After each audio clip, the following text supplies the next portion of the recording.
कोथिंबीर 5ला किती? 5ला 1 आहे का? ऐकले नाही गंमत या लहान मुलांची. यांचं असंच असतं. म्हणजे त्या टोपल्यामध्ये 2 जुड्या पण नव्हत्या, पण त्या कोथिंबीर विकण्यासाठी सारं गाव जमा झालेलं होतं, म्हणजे लहान मुलं. हे वेलकम माय डे, मी ऋतुजा आणि स्वागत आहे तुमचं आपल्या आजच्या ब्लॉगमध्ये.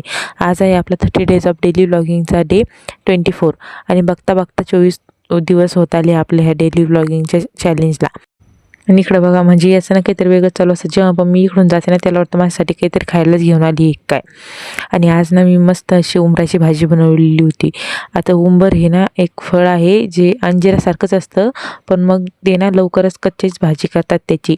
आणि ही भाजी ना उन्हाळ्यामध्ये खूप चांगली असते, कारण उंबरामुळे आपल्या बॉडीमधली उष्णता कमी होते.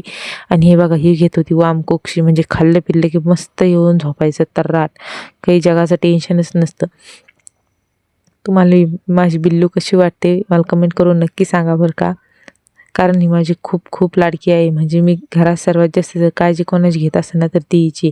आणि आज ना मी मस्त असे उन्हामध्ये चिंच आणि गुळाचं शरबत बनवायचं ठरवलं होतं. याची रेसिपी मी लवकरच तुमच्यासोबत शेअर करेल. आणि हे एवढं भारी झालं होतं ना, म्हणजे खूपच छान.